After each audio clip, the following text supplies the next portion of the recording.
Chers camarades, délégués mandatés du Var, notamment par les sections du syndicat national Force ouvrière des lycées et collèges et du syndicat national unifié des directeurs et instituteurs FO, je ferai une intervention fédérale et interprofessionnelle.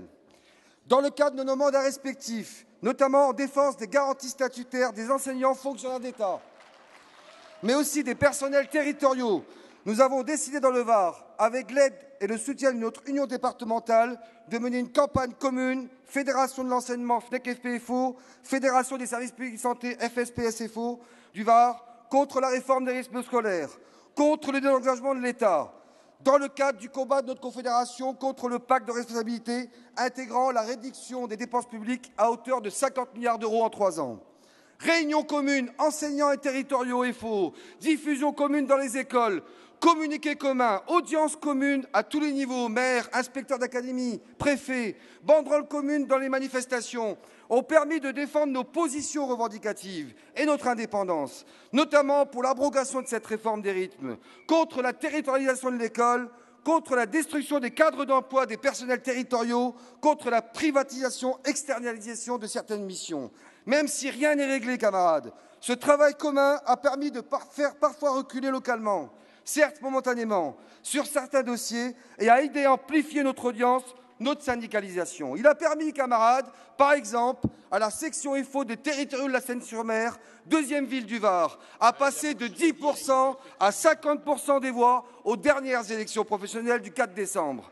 La CGT faisait auparavant plus de 70% des voix. Il a permis à notre fédération de l'enseignement de doubler en voix chez les enseignants et d'obtenir pour la première fois un siège au comité technique académique et comité départemental du Var. Il a permis de renforcer nos rangs en syndicalisation, plus de 100 nouvelles cartes FO pour la section FO des territoriaux de la Seine, progression de 60% pour les syndicats FO de l'enseignement du Var. Camarades, ces résultats sont le produit d'une action commune, continue et résolue pour la défense des statuts et des conventions collectives, contre toutes les politiques de privatisation, de déréglementation, visant à laisser la voie libre aux entreprises low cost. À ce sujet, je tiens à signaler qu'au moment où nous menions cette campagne, notamment en mai-juin 2014, l'Union départementale FO du Var publiait un communiqué en défense de la SNCM.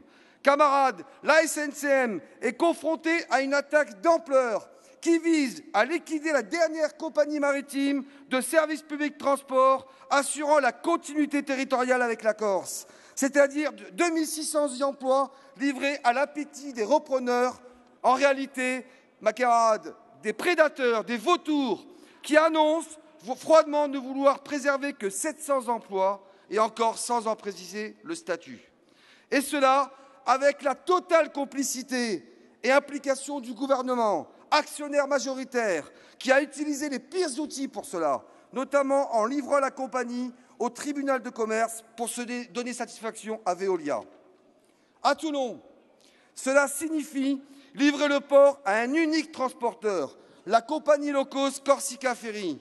Mais cette décision revêt une importance régionale et même nationale, car elle donne clairement le signal pour remettre en cause tous les services publics de transport, à la SNCF, aux routes, au transport aérien, mais plus généralement tous les services publics pour généraliser la place libre au low cost sur injonction de l'Union européenne.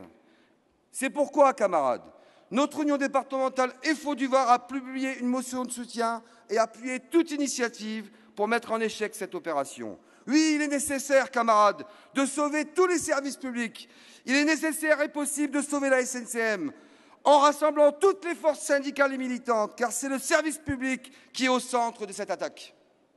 Ces différents combats et actions militantes revendicatives que je viens de développer comme exemple, camarades, s'inscrivent totalement dans celui de notre confédération.